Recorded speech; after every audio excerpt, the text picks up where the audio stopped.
Hidang,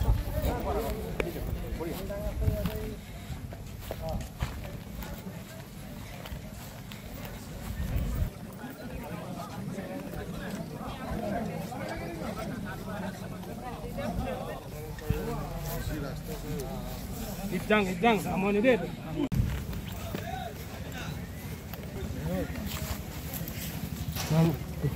Deh, habis tu lolo. Kurang.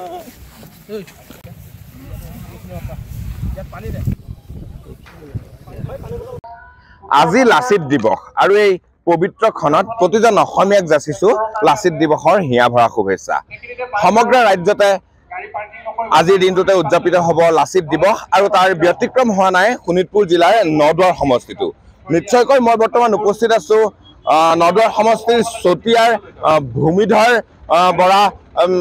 Bhumidhar Bordoloi খেলপথাৰত আৰু এই খেলপথাৰৰ পৰাই জামুগুৰিহাটত পকামুৰা পথাৰলৈ এক বৃহৎ শোভাযাত্ৰাৰ আয়োজন কৰা হৈছে লাচিত দিৱস উপলক্ষে। এইবেলি এক ব্যতিক্ৰমী ৰূপে লাচিত দিৱস উদযাপন হৈছে নদুৱাৰ সমষ্টিত। কন্যকাৰ উদ্যোগত তথা নদুৱাৰৰ এগৰাকী যুৱ উদ্যমী নীৰজ নিসিম হাজৰিকাৰ নেতৃত্বত অসম বুক অফ ৰেকৰ্ডছত নাম সন্নিৱিষ্ট কৰাৰ লক্ষ্যৰে প্ৰায় 1300 সুঠাম যুৱকক হেংদাঙৰে সৈতে বৃহৎ শোভাযাত্ৰাৰ আয়োজন কৰা হৈছে। প্ৰায় 200 ট্ৰেক্টৰ আৰু 90 ফুট উচ্চ দৈৰ্ঘ্যৰ এখন প্ৰতীকী নাৱৰ সহায়ত যি শৰাইঘাটৰ ৰণত লাচিতে মোগলৰ বিৰুদ্ধে অতি পৰাক্ৰমে যুঁজ কৰিছিলে সেই দৃশ্য আচলতে দেখুৱাবলৈ প্ৰয়াস কৰা হৈছে অসম বুক অফ ৰেকৰ্ডছত নাম অন্তৰ্ভুক্তিৰ লক্ষ্যৰে। মোৰ লগত কেইগৰাকীমান যুৱক আছে। এই যুৱকসকলৰ দৰে 1300 যুৱকে হাতত হেংদাং লৈ সেই ৰেকৰ্ডৰ অংশগ্ৰহণ কৰিব। মই সেইসকলৰ পৰা কিছু কথা জানিবলৈ চেষ্টা কৰিম। মোৰ লগত আছে ভাস্কৰ্য শিল্পী মনজিত হাজৰিকা। কি ক'ব? এটা বৃহৎ কাৰ্যসূচী 90 ফুট দৈৰ্ঘ্যৰ এখন প্ৰতীকী নাও লগতে 1300 হেংদাং বৃহৎ কাৰ্যসূচী। প্ৰথমে মই এনডিটিভিলৈ ধন্যবাদ জ্ঞাপন কৰিছোঁ। আজি লাচিত দিৱস শৌৰ্য বীৰ্যৰ প্ৰতীক। আমি যোৱাটি বৰ্ষতো আমি লাচিত দিৱস বহুত উলহ মালৰে আমাৰ নদুৱাৰ সমষ্টিত আমি উদযাপিত কৰিছোঁ। এইবুলিও কোনো ধৰণৰ ব্যতিক্ৰম নহয়। আমাৰ নদুৱাৰ সমষ্টিৰ বিভিন্ন ভাষা ভাষী লোক আজি একত্ৰিত হৈছে। আহি পেলাই আমাৰ আজি ভূমিধৰ বৰদলৈ ষ্টেডিয়ামৰ পৰা আমি যাত্ৰা কৰিম হাতত হেংদাং লৈ। আমাৰ 1300 যুৱকে আমাৰ হেংদাং লৈ যাম আমি জামুগুৰিহাটৰ পকামুৰা পথাৰলৈ। আৰু লগে লগে আমাৰ ইয়াত যিসকল ইয়াত আমি এখন নাও তৈয়াৰ কৰিছোঁ 90 ফুট উচ্চতাৰ। ধন্যবাদ জনাইছোঁ। মোৰ লগত চতিয়া সমষ্টিৰ মাননীয় বিধায়ক আছে। মই তেখেতৰ ওচৰলৈ যাব বিচাৰিছোঁ।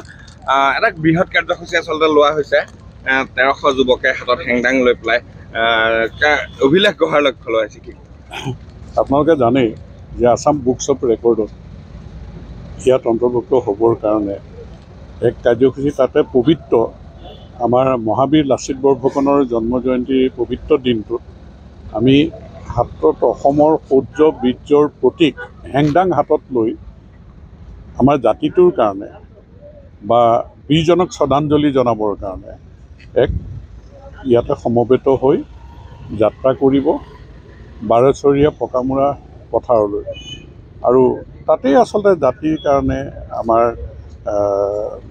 ৰাজ্যখন সুৰক্ষিত কৰিবৰ কাৰণে আমি যে সকলো একলগ জাতি ধৰ্ম বৰ্ণ নিৰ্বিশেষে অসম মাতৃৰ সন্তান ঐক্যবদ্ধভাৱে আগবঢ়াৰ সময় এই কথাটোৱেই আজি দিনটোত প্ৰতিফলন হ'ব যে হাতত হেংদাং লৈ সংকল্প বা আমাৰ শৌৰ্য বীৰ্যৰ প্ৰতীক যে লৈ পেলাই এইটো মৰণাস্ত্ৰ হিচাপে নহয়, আমাৰ সাহসৰ প্ৰতীক শৌৰ্য বীৰ্যৰ প্ৰতীক হাতত হেংদাং লৈ এই যাত্ৰাটো আজি মহাবীৰ লাচিত বৰফুকনৰ পবিত্ৰ জন্মদিনটোত শ্ৰদ্ধাঞ্জলি জনোৱা আৰু জাতিৰ হৈ কাম কৰিবৰ কাৰণে সকলো ঐক্যবদ্ধ হোৱাৰ সংকল্প।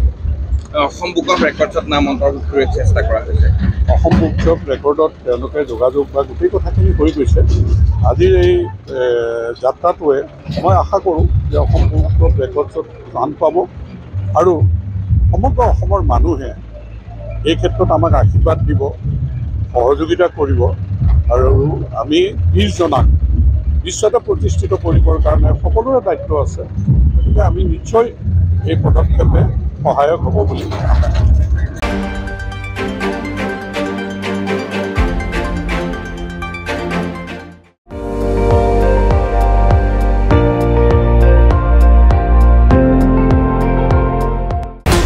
আপুনি চাই আছে ND24 সৰ্বশ্ৰেষ্ঠ নহয় সৰ্বোত্তমৰ দৌৰ